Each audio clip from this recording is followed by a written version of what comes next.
Boa tarde, pessoal! Sejam bem-vindos a mais um programa Almoçando com a Vete. Para quem não me conhece, eu sou a professora Helena e hoje, no episódio de hoje, nós vamos falar sobre cistite idiopática felina. Como o nome dela diz, né, ela é idiopática, então ainda não se sabe 100% a causa, né? Existem algumas confusões de nomenclatura.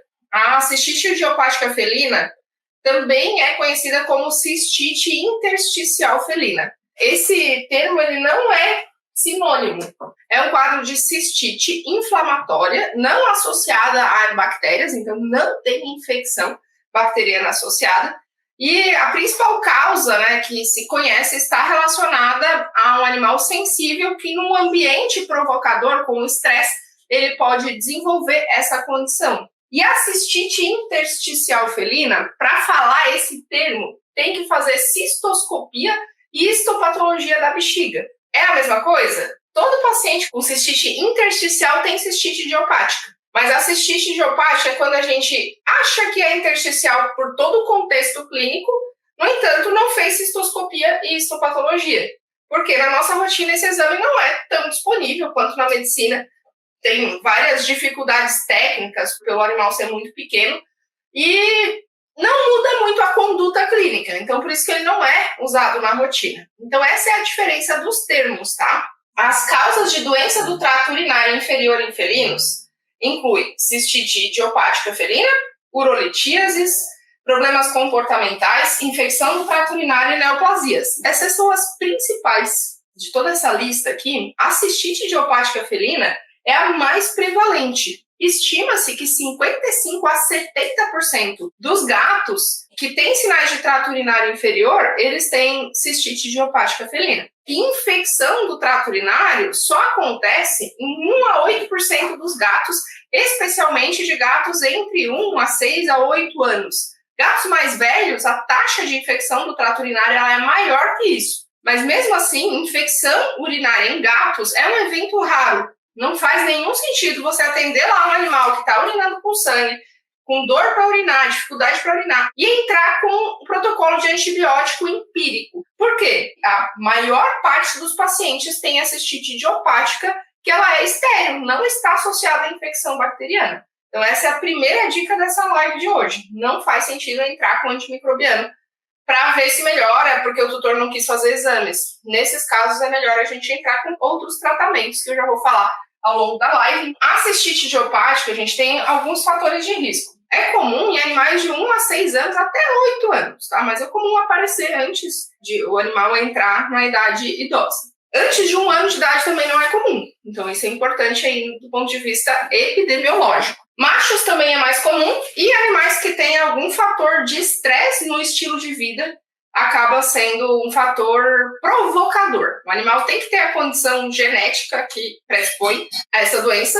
Em um ambiente provocador, ele pode desenvolver a doença. Como o nome da doença diz, gente, a patogênese ela é idiopática. Ainda não se sabe exatamente qual é a causa da cistite idiopática felina.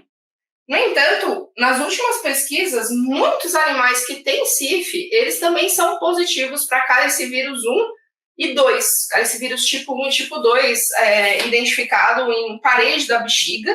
Então, acredita-se que pode ter esse gatilho viral. Tá? Não é uma coisa exclusivamente genética. Outro ponto que foi encontrado nas pesquisas é que há uma deficiência nos proteoglicanos da parede da vesícula urinária desses gatos. E a principal teoria que explica a cistite idiopática felina hoje é a teoria do sistema psiconeuromotor, da conexão entre o sistema psico, neurológico, motor e a vesícula urinária, que pode explicar, né, essa doença idiopática que tem muita relação com eventos de estresse e liberação de catecolamina. E acredita-se que essa sensibilidade às catecolaminas e mais alguns pontos que eu já vou explicar. Sinais clínicos. Os principais são polaciúria, então urinar várias vezes em pequenas quantidades. Disúria, ter dor, desconforto para urinar. Estrangúria, tentativas sucessivas de urinar, né, que podem estar associadas aqui, é muito parecido com o tenesmo urinário, e se o animal estiver obstruído, não vai conseguir urinar. Se ele for uma cistite idiopática felina não obstrutiva, ele vai urinar com esse desconforto. Então, os tutores relatam perceber isso, o animal vai na caixinha, sai, volta, fica angustiado, demonstra dor ao tentar urinar. Um sinal precoce pode ser o gatinho, né, macho ou fêmea, que vai na caixinha, consegue urinar, mas depois de urinar ele fica lambendo muito a região do pênis ou da vulva. Não é um comportamento normal após a micção. Então, também pode ser um alerta de que tem algo errado acontecendo. Muitos tutores veem ainda a hematúria, né, presente, visual, macroscópica, e isso pode ser um motivo de procurar um atendimento veterinário. Pode ser ainda autolimitante, né, ela pode melhorar sozinha. Antigamente, quando não se sabia exatamente qual era a causa, se associou que podia ser uma infecção bacteriana. Por quê? O animal apresentava os sintomas, não tinha muitos exames disponíveis na época, isso antigamente. Entrava com antibiótico e em 7 a 10 dias melhorava. Coincidia com o tempo de uso de antibiótico. Então, parecia que era o antibiótico que estava causando melhora. Mas já foi muito bem escrito, né, que a cistite idiopática felina, isso se sabe, ela não tem relação com infecção bacteriana. O fato de ser autolimitante levou a essa interpretação de coincidência com os tempos de tratamento com o uso de antimicrobianos. Hoje em dia, não faz nenhum sentido e os tutores buscam informação. A gente está na era da informação. Então, muitos tutores vão ler isso nas redes sociais, na internet, e vão chegar te questionando se você prescrever um antimicrobiano de forma empírica para esse gato que não precisa de antibiótico. Eu sei que tem os tutores também que vão te pressionar para usar antibiótico, mas sabendo disso aqui, 70% dos gatos não têm infecção, não faz o menor sentido você usar antibiótico como um teste terapêutico, como diagnóstico terapêutico. E ainda, os que têm infecção são 1 a 8%, tem outras coisas que causam esses sintomas além de infecção. Menos de 15% dos gatos com cistite idiopática felina vão ter sinais frequentes ou recidivantes. Então, existem algumas estimativas que muitos gatos são entregues para abrigo, colocados na rua, encaminhados para eutanásia em países que fazem eutanásia sem motivo real, porque tiveram uma crise de sinais do trato urinário inferior, crise de cistite, não infecção. Saber disso, gente, é importante porque ajuda a desencorajar, né, os tutores a fazerem esse tipo de coisa. Então, menos de 15% vai voltar a ter sintomas. Não é todo gato que teve uma cistite idiopática felina que vai ter quadro recorrente, recidivante, vai obstruir a cada 15 dias. Isso ocorre em um percentual importante de pacientes, mas não é em todos. O diagnóstico, ele é essencialmente por exclusão. É muito importante a gente saber as causas, saber como fazer a abordagem diagnóstica, já que esse diagnóstico é excluindo outras doenças. Então, o que a gente vai solicitar de exames complementares diante de um paciente com disúria, polaciúria, hematúria, estrangúria, tenesmo urinário, de um gatinho? Eu já vi algumas abordagens diagnósticas, já recebi muitos casos para mentoria, que o primeiro exame que foi feito foi hemograma mais bioquímica sérica. E aí vem um problema. Não é que não é para fazer hemograma bioquímica sérica, tá? Faz parte da avaliação diagnóstica global. Mas se esse animal só tem sinais de trato urinário inferior, que foram os que eu citei antes, ele não tem febre, não está apático, não parou de comer, não tem outros sintomas, é muito mais provável que seja uma doença do trato urinário inferior. E aí o hemograma e a bioquímica sérica, eles tendem a dar sem alterações. Então, eles ficam numa segunda linha de prioridade de investigação em detrimento de urinálise e ultrassom, que é essencial na avaliação desse paciente. E eu coloquei até aqui a urinálise em primeiro plano. É um exame de menor custo do que o ultrassom. Mas, urinálise e ultrassom é muito importante, porque se tiver um cálculo lá na bexiga e não fizer ultrassom ou raio-x, né, você não vai identificar. É lógico que na maioria dos casos eu faço tudo isso aqui, urinálise, ultrassonografia, urocultura, hemograma e bioquímica sérica. Mas se você tiver uma situação de dificuldade financeira do tutor, de negativa de exames, o primeiro exame que tu tem que fazer é a urinálise e não o hemograma. Então, não é para fazer hemograma? Não é isso que eu estou dizendo. Mas não é o primeiro exame na lista de importância diante de uma avaliação clínica de um paciente com esses sintomas. Ok? A cistoscopia, para fechar o diagnóstico definitivo de cistite intersticial felina, é o exame padrão ouro, é o que é usado na medicina e possibilita a coleta de pequenas amostras para histopatologia. Só que do ponto de vista prático, não é muito utilizado, porque é difícil de ter esse tipo de equipamento para realizar em animais, Profissionais treinados também não. E, mais importante que isso, não muda a conduta diante da cistite idiopática felina. E a gente consegue chegar a uma conclusão com esses exames mais básicos aqui. Então, o que a gente encontra nos exames de cistite idiopática felina, já que o diagnóstico é por exclusão, né? Na urinálise é comum ter hematúria. A densidade urinária costuma ser um pouquinho maior, acima de 1035, mas não é um parâmetro específico para diagnóstico de cistite idiopática felina. Além de hematúria, é comum a gente encontrar piúria, mas a hematúria é ainda mais comum. A presença de bacteriúria não é esperada, porém, se a amostra for coletada e demorar para ir para o laboratório, já pode ter uma bacteriúria por contaminação ambiental dessa amostra. Depende das condições de coleta, se foi ideal, se foi por sondagem ou foi por cistocentese. O ideal é fazer o quê? Para confirmar? Urocultura. E que a coleta seja por cistocentese. E ainda pode ter proteinúria. E essa proteinúria, espera-se que ela seja do tipo pós-renal, né? A própria inflamação ali da vesícula urinária, da bexiga, da uretra, principalmente se a coleta for por cistocentese, aumenta a eliminação de proteína ali ao longo das vias urinárias, e esse animal pode ter proteinúria. Faz RPCU para avaliar melhor, quantificar, após o controle da inflamação. Senão, você pode ter uma proteinúria pós-renal causada por essa inflamação, e não uma proteinúria real, por extravasamento de proteína lá no glomérulo. Ultrassonografia, o que pode ser encontrado?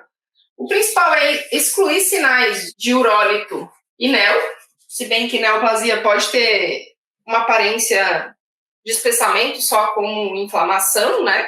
Mas o principal aqui é excluir a presença de urólitos. O que a gente pode encontrar na cistite intersticial e em qualquer cistite? Um aumento da espessura da parede. Então, parede da vesícula urinária espessada. Todo animal com cistite idiopática felina vai ter? Não é um parâmetro mandatório. Tipo, se não tiver espessamento no ultrassom, isso não exclui cistite.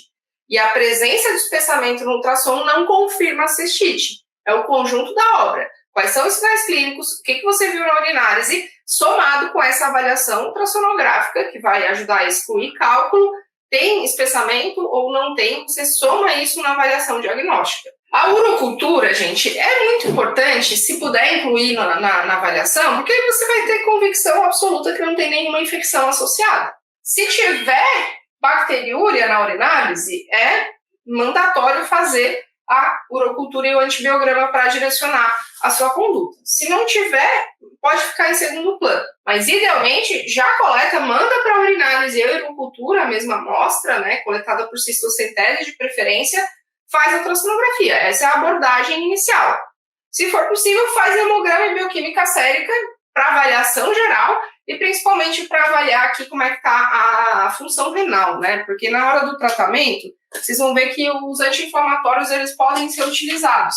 E aí ter um panorama melhor de função renal ajuda a gente a usar esses anti-inflamatórios não esteroidais com mais segurança. Então, a fisiopatologia da doença, como é que é, gente? Um evento de estresse num animal sensível, um animal com predisposição para cistite idiopática felina, vai promover liberação de catecolaminas. Essa liberação de catecolaminas em um gato com CIF, com cistite intersticial felina, vai promover a ativação de fibras C, que são sensores de dor localizados na submucosa da bexiga.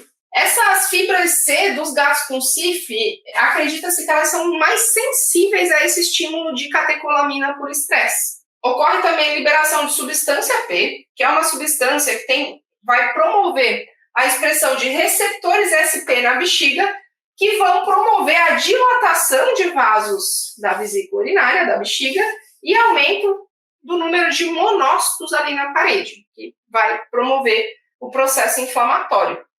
Além disso, vão ser liberadas pelo estímulo de catecolamina nesse animal sensível, prostaglandinas, óxido nítrico, acetilcolina e ATP. E todas essas moléculas aqui vão ativar neurônios aferentes, promover a ativação de mastócitos e liberação de histamina, que ajudam a auto-perpetuar esse processo reativo da bexiga com dor e o processo inflamatório que acaba sendo uma consequência disso. Em resumo, gente, um gato sensível para CIF em um ambiente provocador, um ambiente de estresse, com poucos recursos de enriquecimento ambiental, número excessivo de animais, poucos potes de água, poucas caixas de areia, tudo junto ou algum fator isolado, um ambiente provocador, ou tá tudo certo no ambiente, o tutor foi viajar, um gato novo na família, namorado novo da tutora, tudo isso pode ser um estímulo provocador. Isso vai promover um estímulo simpático que vai liberar a catecolamina e vai ativar todas aquelas substâncias que eu acabei de falar.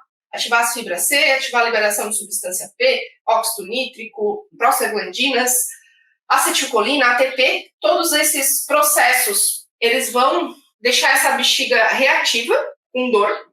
E ainda suspeita-se, gente, nos últimos estudos, que esse estímulo simpático, esse gato sensível, ele produz mais catecolamina e ainda ele pode ter uma falha adrenocortical. Então, ele tem uma resposta de cortisol fraca e esse cortisol, a expectativa, eu acho, mental é que o cortisol vai estar alto porque tem estresse. Mas suspeita-se que esses gatos têm essa falha adrenocortical e eles não liberam tanto cortisol. E o cortisol acaba por não fazer um feedback negativo, diminuindo essa liberação de catecolamina. Isso vai aumentar o estímulo sensorial na bexiga, causar sensibilidade dolorosa, o que altera também a permeabilidade do urotélio, e isso faz com que ali o ambiente fique propício para uma inflamação. Então, primeiro tem esses mecanismos psico-neuroendócrinos relacionados à bexiga, e após tem um processo inflamatório. E agradeço muito a participação de vocês. Beijo, até a próxima.